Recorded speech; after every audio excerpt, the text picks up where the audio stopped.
اٹک jail کے قیدی number 804 Imran Ahmad Khan نیازی کے جرائم کی تفصیل ملاحظہ فرمائیں۔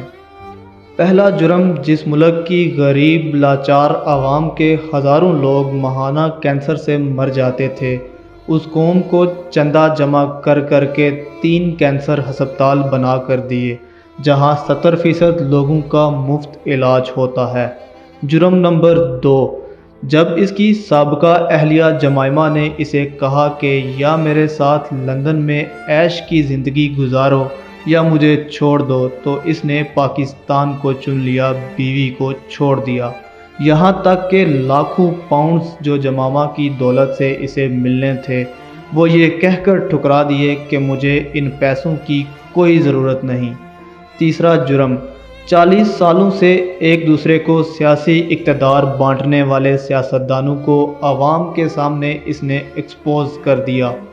بچے کو سمجھ آ گئی ہے کہ یہ لوگ عوام کو بیوقوف بنا کر باریاں لیتے رہے اور ملک کو تباہ و برباد کر دیا، اور جب اسے بار بار کہا گیا کہ تم بھی آؤ اسی نظام کا حصہ بن جاؤ، تم بھی تیسری باری لیتے رہو، تو اس نے کھل کر انکار کر دیا کہ اس ملک و قوم کو لوٹنے والوں کے ساتھ اتحاد نہیں کروں گا۔ چوتھا جرم، اس نے اپنے اقتدار کے دوران مسلم دنیا کو اکٹھا کرنے کی جسارت کی، حرمت رسول صلی اللہ علیہ وآلہ وسلم کا مقدمہ عالمی برادری کے سامنے رکھ دیا اور دنیا کو مجبور کر دیا کہ وہ ہمارے نبی پاک صلی اللہ علیہ وآلہ وسلم کی شان میں گستاخی کرنے والوں کو پاگل قرار دیں، اور اس کی تو قرارداد بھی پاس کروا لی۔ پانچواں جرم، اپنے اقتدار کے دوران مال بنانے کی بجائے غریبوں کو 12 ہزار روپے دینے شروع کر دیے، ہر خاندان کو 10 لاکھ روپے کا مفت علاج کروانے کے لیے صحت کارڈ جاری کر دیے۔ چھٹا جرم، جب ہندوستان میں مقبوضہ کشمیر کا سٹیٹس زبردستی بدلا تھا تو اس کو بھی عالمی برادری کے سامنے لتاڑ دیا، اس کے ساتھ تجارت یہ کہہ کر بند کر دی کہ جب تک تم کشمیر کا سٹیٹس بحال نہیں کرتے تم سے تجارت نہیں کروں گا۔ ساتواں جرم، پوچھا گیا کہ کیا ماضی کے سیاستدانوں کی طرح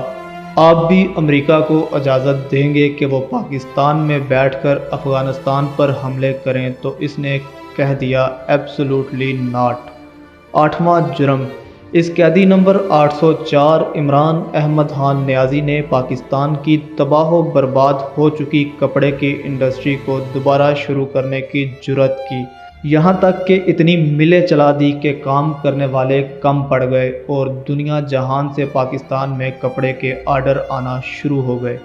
جرم نمبر 9،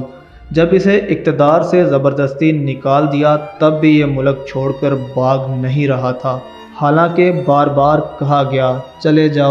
جاؤ یہاں سے ورنہ انجام برا ہوگا، مگر اس نے کہا کہ کوئی اپنا گھر بھی چھوڑ کر کہیں جاتا ہے، اور پاکستان کو ہی اپنا جینا مرنا سمجھ لیا۔ 10واں جرم، جب اسے کہا گیا کہ باقی سیاستدانوں کی طرح تم بھی مغرب کو زمینی خدا مان لو،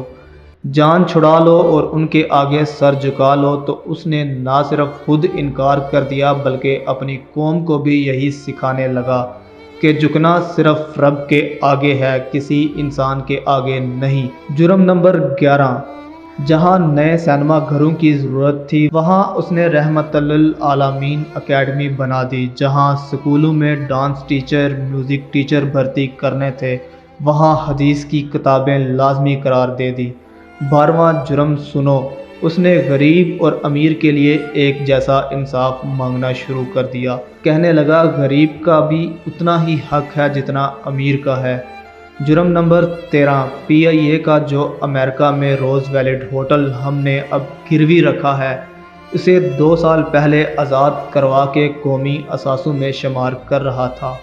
14واں جرم سنو، یہ اوورسیز پاکستانیوں سے لاڈ کرتا تھا، انہیں ایک باپ کی طرح سہولیات دینا شروع کر دی تھی۔ بیرون ملک وفات پانے والے اوورسیز پاکستانیوں کا جسد خاکی پاکستان سے لے کر تدفین تک کا سارا خرچ بیت المال سے دینے لگا۔ بیرون ملک جیلوں میں قید پاکستانیوں کو آزاد کرا کر پاکستان لا رہا تھا، اور یہاں تک کہ اوورسیز پاکستانیوں کو ووٹ ڈالنے کا حق دینے لگا۔ جرم نمبر 15، اس نے اپنے ہر اس ساتھی کو چھوڑ دیا جس نے کرپشن کی۔ جہانگیر ترین جیسے دوست کو بھی کرپشن کا مال بنانے پر خود سے الگ کر دیا اور تاحیات سیاست سے نااہل کروا دیا۔ قیدی نمبر 804 عمران احمد خان نیازی کے جرائم کی تفصیل بہت لمبی ہے، لہٰذا بقیہ جرائم سننے کے لیے دوسری ویڈیو ملاحظہ فرمائیں۔